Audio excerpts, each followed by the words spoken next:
Olá, assombrados! Eu sou a Ana Paula e vou contar vários relatos para vocês nesta coletânea de relatos de hoje. E aí, tudo bem? Espero que sim, que esteja tudo bem. Já vou pedindo para você deixar o like neste vídeo e não se esqueça de dar uma fuçadinha na nossa loja virtual, a lojaassombrada.com.br, combinado? Tem caixa assombrada do mês de agosto com o tema gato. Não perca sua caixa, tá?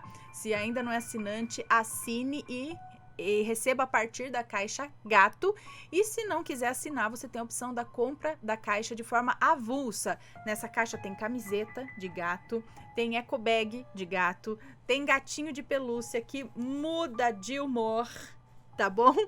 Tem spray de água de lençóis, enfim, tá muito legal, tá? A caixa, não perca a sua, beleza? Bora lá então, vamos lá, bora lá com os relatos desta coletânea de hoje, ok? Primeiro deles é este daqui, lembrando que todos os nomes de todos os relatos estão trocados, tá bom? Primeiro, apartamento assombrado, e é um moço que nos conta. Oi, Ana, tudo bem? Ouvindo seus relatos, lembrei de algo curioso que aconteceu comigo. Não é nada demais, mas assustou bastante os meus amigos e eu. Antes de casar, eu morava em um apartamento com 3 amigos, o André, o Paulo e o Henrique. No quarto que o André dormia, uma senhora havia tirado a própria vida antes de nos mudarmos para lá. Antes de morarmos juntos, cada um de nós morava sozinho e o André tinha comprado um sofá de um amigo dele, que já tinha comprado de uma outra pessoa que não sabemos quem foi. Esse sofá era marrom, bem feio, aliás. Estava rasgado, meio quebrado, bem desgastado. Não tínhamos dinheiro para comprar um sofá novo, então ficamos com esse mesmo. No período em que moramos lá, aconteceram 2 coisas muito estranhas que nós nos recordamos. A primeira é, meu amigo Paulo e eu estávamos jogando videogame no sofá, um jogo de futebol. Eu estava à direita e ele estava à esquerda. Quando estávamos jogando, senti alguém pegar no meu ombro direito. Olhei para trás e não tinha ninguém. Quando olhei para trás, o Paulo virou também para ver o que eu tinha visto. Então eu olhei para ele perguntando se ele tinha pego no meu ombro, querendo me assustar. Ele disse que não pegou, e também disse que quando olhou para trás viu um vulto, mas eu não vi.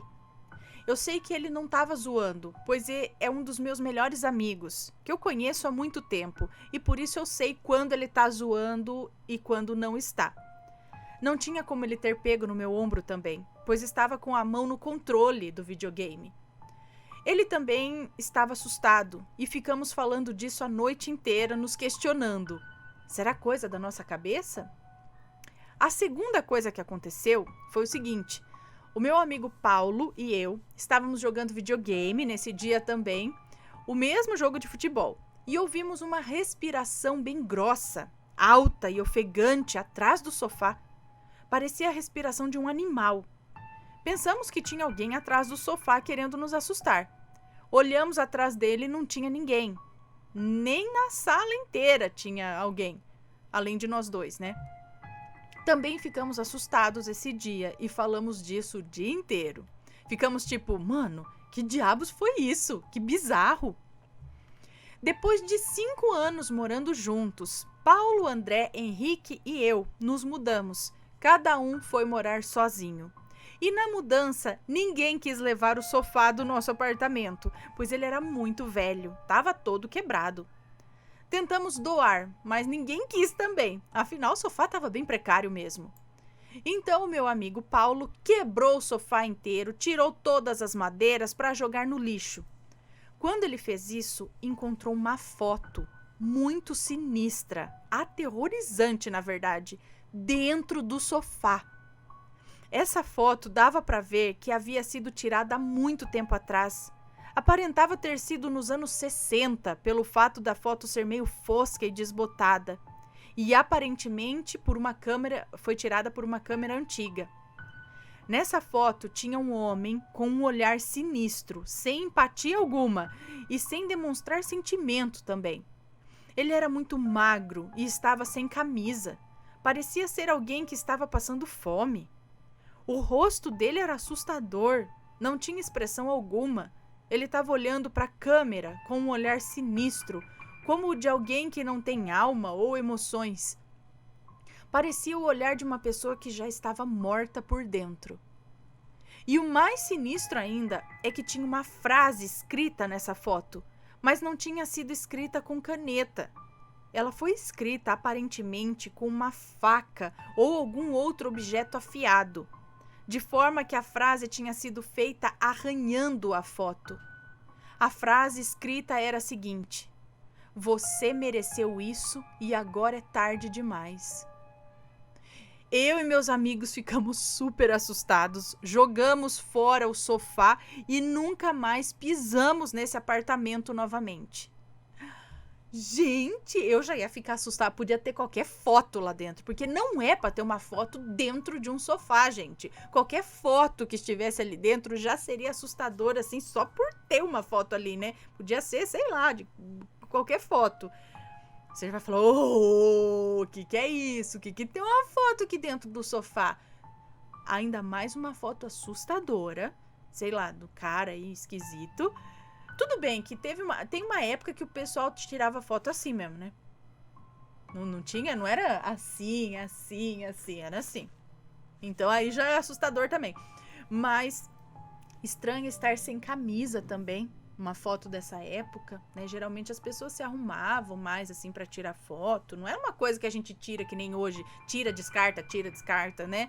Você tinha que saber bem que foto que você estava tirando para revelar, né? E tal.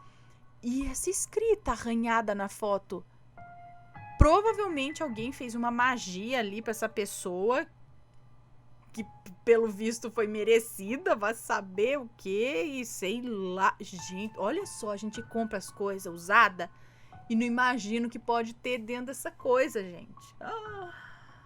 Olha só. Tem um outro relato de sofá aqui também. Sofá magiado, piano, guarda-roupa, essas coisas, tudo. Próximo relato. Ateliê Sobrenatural, e é uma moça que nos conta. Olá, Ana, Matheus e assombrados. Em 2013, eu trabalhava num estágio remunerado, pois eu era universitária e cursava artes visuais. Fiz estágio em um memorial, um pequeno museu, que homenageava uma artista plástica conterrânea. Eu estava lá, numa tarde tranquila, monitorando algumas visitas pelo telefone fixo do local, que ficava numa mesa, dentro do museu mesmo. Era um local pequeno, tinha 3 divisões apenas. Um salão com obras, manuscritos e objetos pessoais do artista. Ao meio destes, né, no meio disso, tinha uma pequena salinha, que era o ateliê, onde dentro dele tinha uma tela original, godês com cavaletes e maletas com tintas, pincéis e ferramentas de trabalho da artista. Lá também tinha uma TV de tubo bem grande com um DVD, onde passava um documentário com 10 minutos sobre a artista. Quando crianças ou idosos apareciam para a visita, eu era orientada a transmitir esse documentário. Esses aparelhos ficavam desligados. Eu só os ligava quando tinha alguma visita marcada. O ato sobrenatural aconteceu ali, nessa tarde tranquila. Como eu havia citado acima, estava silenciosa a tarde, o local, até que de repente um barulho ensurdecedor da TV começou a chamar a atenção e começou a assustar também.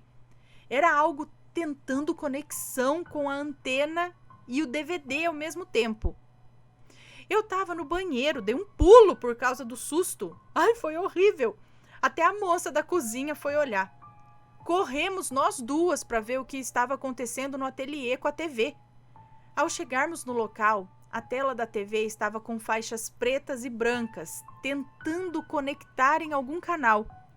Usamos o controle para baixar o volume, pois o volume estava insuportável e nada, não abaixava o volume.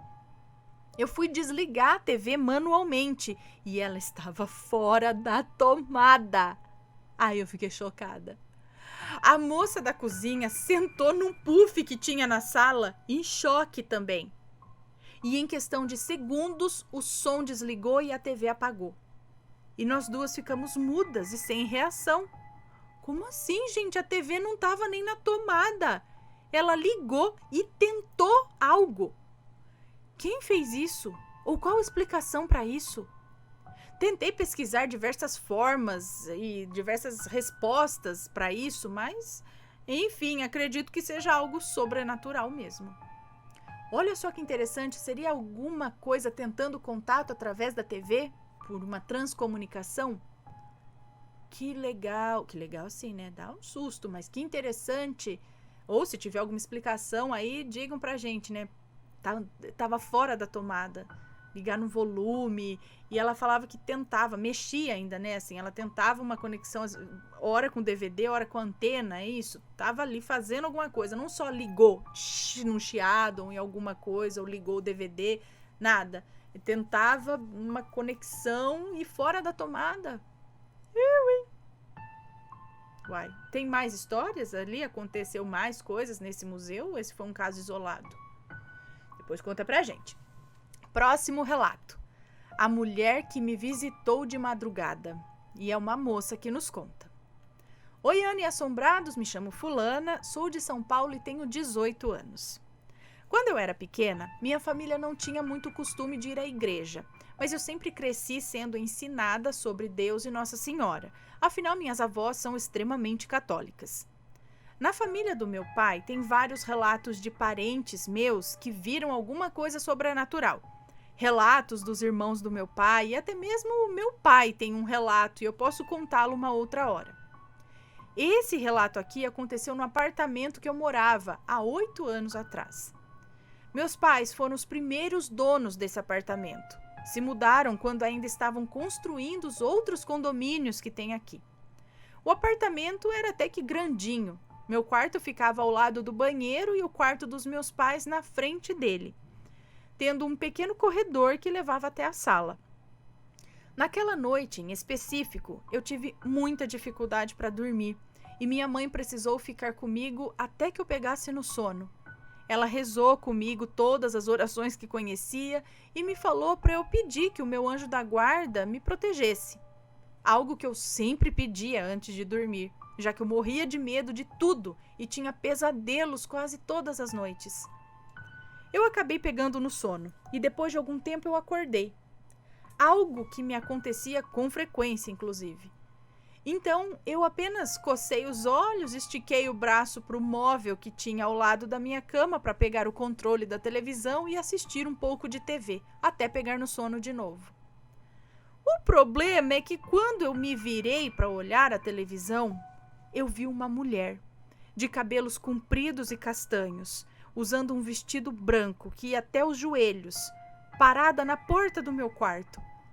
Na hora eu congelei. Eu senti um frio absurdo. Estava em pleno verão, gente. Enquanto eu olhava para ela, ela foi se aproximando e se sentou na ponta da minha cama. Eu não conseguia nem me mexer por conta do pavor que eu estava sentindo. A mulher era muito bonita e tinha uma expressão serena no rosto. De forma delicada, ela colocou a mão sobre o meu pé e foi somente nesse momento que eu consegui gritar chamando pelos meus pais. Minha mãe foi a primeira a chegar e correu até mim, né? Mas não sem antes também se assustar com a mulher, que sumiu assim que viu a minha mãe. Ah, então sua mãe também viu? Eu nem preciso dizer que eu passei meses dormindo com os meus pais. Eu passaria anos. No dia seguinte ao ocorrido, os meus pais me levaram em um vizinho nosso, o qual sempre ia por conta dos pesadelos perturbadores que eu tinha. Ele fazia várias orações e algumas eram até mesmo em latim. Uma eu descobri ser a oração de São Bento, que é muito linda, por sinal, e eu fiz questão de aprender ela em latim e em português. Eu sei que não era só mais um sonho aquilo, porque até mesmo a minha mãe, que é totalmente cética para essas coisas, viu aquela mesma mulher que eu vi. Gente, e o que era? Quem era essa mulher? Será que era alguém de outra vida? Algum parente bem distante que estava querendo te ver, te dar um recado? Ou sei lá? que será, né? Ai, fico curiosa. Próximo relato. Soube da morte dele antes que ele morresse. É uma moça que nos conta. Tá. É a mesma moça, aliás, do relato anterior que nos conta essa história. E ela diz assim: ainda no mesmo prédio do outro relato, eu morava no primeiro andar e os meus tios avós moravam no segundo andar, no apartamento que ficava bem acima do meu. O meu tio Zé, que eu apelidei carinhosamente de tio Bigodinho, já vinha tendo alguns problemas de saúde e eu era extremamente apegada a ele. Eu passava horas assistindo Chaves com ele, comendo pão de queijo e balas de hortelã de sobremesa. Em uma certa noite, quando já era de madrugada, na verdade, eu estava dormindo, assim como os meus pais e a minha irmã mais nova. Era uma sexta-feira e os meus pais acordaram assustados com o interfone tocando igual um louco. Eu sempre tive o sono pesado, então nem ao menos ouvi o interfone. Enquanto eu ainda dormia, meu pai atendeu o interfone e recebeu a notícia que o meu tio-avô estava infartando. Meu pai falou para minha mãe ligar para a emergência e ele correu para a casa da minha tia, na esperança de que pudesse ajudar. Mas infelizmente ele não pôde fazer nada e o meu tio morreu nos braços do meu pai. Minha mãe ligou para a emergência e eu acordei pouco depois. Fui até a sala onde ela estava, me sentei do lado dela, fiquei alguns segundos sem falar nada e então olhei para ela e perguntei: mãe, cadê o papai? Ela me olhou sem coragem para dizer o que tinha acontecido, então apenas disse: o Rafa passou mal e como a Dinda está na avó Maria, a prima Jana precisa de alguém para ir com ela e o Rafa no hospital. Rafael é meu primo. Ele tem a minha idade e realmente estava meio doente naquela semana e de fato a minha Dinda, que é como eu chamo a minha madrinha, estava na casa da minha avó, que fica no interior de São Paulo. Mas eu sabia que era mentira. Então eu disse: mãe, não precisa mentir. O Rafa tá bem. Eu sei que o coração do tio Bigodinho passou mal e ele foi morar com o papai do céu. Minha mãe me olhou atônita e então confirmou que ele tinha mesmo falecido. Ela me perguntou como eu sabia e eu disse que eu tinha conversado com o meu tio e ele tinha me pedido para não ficar triste, porque agora ele estava cuidando de mim e de todos nós, junto com os anjos. Sem saber o que dizer, minha mãe apenas me abraçou. E eu fiquei muito mal com a morte do meu tio. Minha ficha só caiu mesmo quando eu fui no velório. Foi quando eu chorei feito uma condenada. Eu espero que tenham gostado. Eu até hoje não entendo muito bem o que aquela mulher representava. Eu só sei que aquilo me assustou bastante e assusta até hoje. Não é à toa que eu desenvolvi um pânico absurdo do escuro. Mas enfim, é isso. A mulher que ela tá falando é do outro relato, né? E esse daqui, então, provavelmente ela não se lembra, hoje ela não se lembra, mas pelo que ela contou para a mãe dela, durante o sono e no momento em que ele talvez tenha, né, no momento que ele desencarnou, ele já foi falar com ela ali no sonho, dizendo que estava partindo, que não era para ficar triste e tudo mais, e aí a hora que ela acordou, ela já sabia, porque naquele momento ela tinha conversado com ele mesmo no astral ali. E ele tinha partido, por isso ela soube, acredito, né? Interessante. Próximo relato, o lobisomem na estrada. É um moço que nos conta. Olá, Ana e assombrados, me chamo fulano e este relato que irei contar aconteceu na década de 90. Relato esse ocorrido com o meu irmão, porém também presenciei junto com meu pai e com a minha mãe, numa cidade no interior de São Paulo. Naquela época, diferente dos dias atuais, era mais difícil os jovens terem carros próprios, né? Então, como a maioria, o meu irmão tinha uma bicicleta.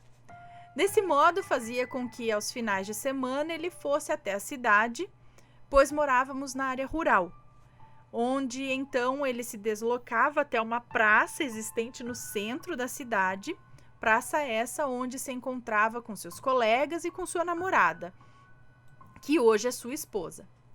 Ali divertiam-se e, como na maior parte das vezes levava sua namorada embora e voltava para casa,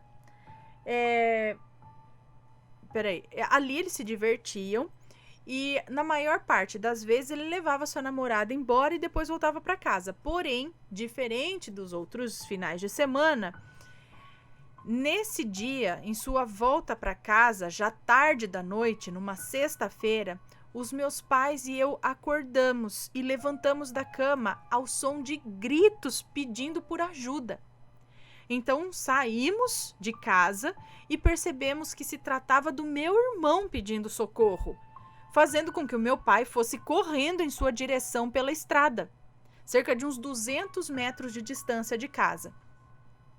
No momento que o meu pai chegou até ele, notou que ele estava totalmente paralisado e trêmulo.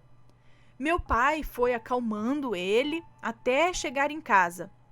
Assim nos relatou que ali próximo um animal pulou O irmão relatou então que ali próximo um animal pulou da mata para a estrada e ficou por um tempo ali, e que por um momento ele pensou que fosse o nosso cachorro, pois o animal era totalmente coberto de pelos e com a mesma forma de um cão.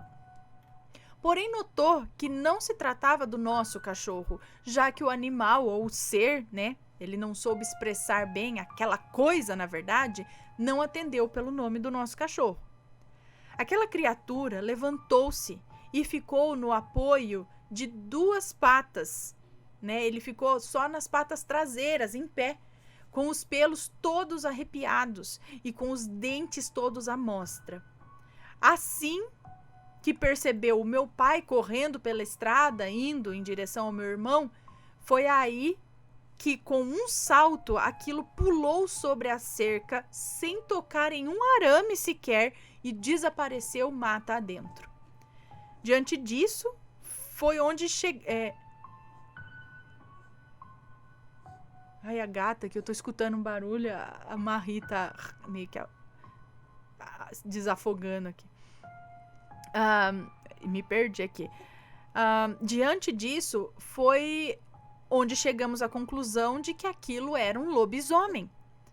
Depois desse ocorrido, meu irmão continuou saindo aos finais de semana, porém não retornava mais à noite para casa. Ele dormia na casa da nossa avó, que ficava próximo àquela praça que ele frequentava. E essa foi a única e última vez que presenciamos algo sobrenatural. Que bom, né? Gente, olha só esses casos, de lobisomem pulando na frente da gente de madrugada, saindo do mato. Ainda bem que ele conseguiu gritar, estava próximo o suficiente para o pai escutar e correr em socorro a ele, Próximo e último relato desta coletânea de relatos de hoje. Quem é aquela mulher? E é uma moça que nos conta. Oi, Ana e Assombrados. Ana, pode me chamar de fulana. Eu venho de uma família católica e na minha casa sempre eram realizadas novenas para Nossa Senhora. Uma vez, quando eu tinha uns 5 anos, uma novena foi realizada na minha casa, como de costume. Nesse dia, à noite, eu tive um pesadelo. No sonho, eu estava na novena que havia sido realizada, quando uma senhora, baixinha, com saia marrom, tamancos e cabelos presos, levantou-se e veio na minha direção. Nesse instante, eu fiquei apavorada, pois sabia que aquela mulher queria me fazer mal. Ela sorria debochadamente enquanto caminhava até mim. No sonho, eu tentava rezar. Eu iniciava o Pai Nosso e a Ave Maria, mas eu não conseguia acabar. Eu esquecia as palavras, eu errava a oração. Ana, apesar de ter 5 anos, desde cedo eu aprendi a rezar. Nessa época, eu já sabia rezar as orações padrões, sabe? Como o Pai Nosso, Ave Maria, o Credo. Porém, no sonho, eu não conseguia rezar. Lembro que a mulher, com um sorriso maléfico, disse: "Não adianta rezar, isso não é capaz de me parar." E após isso, no sonho, ela chegou perto de mim, eu fiquei apavorada e aí eu acordei. Acordei bem assustada, mas pensei, foi apenas um pesadelo. Consegui rezar e depois disso eu dormi. Nunca mais sonhei com essa mulher. Porém, eu passei a vê-la enquanto acordada. Ela costuma aparecer do meu lado de relance, principalmente em datas importantes para mim, como quando fui fazer vestibular, quando troquei de escola, quando iniciei a faculdade, quando comecei a estagiar, quando comecei a trabalhar, enfim, sempre em datas importantes. Geralmente, quando estou empolgada, ela aparece do meu lado. Eu a vejo de relance e sinto um medo enorme. Eu passo mal, eu chego a vomitar e choro muito. Eu não sei explicar, mas é como se ela estivesse sempre me acompanhando e querendo me fazer mal. A última vez que eu a vi, eu estava em uma loja de itens de casa com a minha mãe. Eu estava comprando itens como lençóis, panelas, etc., pois eu ia me casar.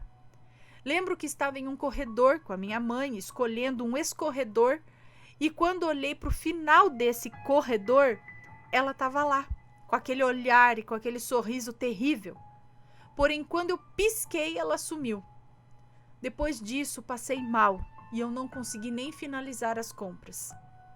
Ana, eu não sei o que é isso, não sei se é uma criação da minha cabeça ou se é algo que me acompanha, mas eu sei que sempre fico muito mal com essas aparições. Quando eu esqueço dela, ela torna a aparecer. Então, Ana e Assombrados, o que vocês acham que é? Um beijo pra você, obrigada. Eu acho que você deve procurar algum tipo de ajuda pra realmente saber o que é. A gente aqui, eu pelo menos não posso dizer, né, só de saber dessa história, o que essa mulher é, o que ela representa, se ela é alguma coisa da sua mente ou alguma entidade, algum espírito que te persegue, às vezes de outra vida, né, algum obsessor aí, alguém que você fez mal em outra vida e agora quer te fazer pagar por isso. Não sei, de repente, se você procurar um lugar sério que possa te ajudar com essa, né, a explicar o que pode ser essa mulher, seria interessante, eu acho, buscar algum tipo de ajuda, né, em um lugar sério. E digam aí, deixem seus comentários aí a respeito dos relatos, sempre com respeito, por favor. Espero que tenham gostado. E esta foi a coletânea de relatos de hoje, pessoal. Grande beijo. Ai, tô cansando. Grande beijo pra vocês e a gente se vê no próximo relato. Fui!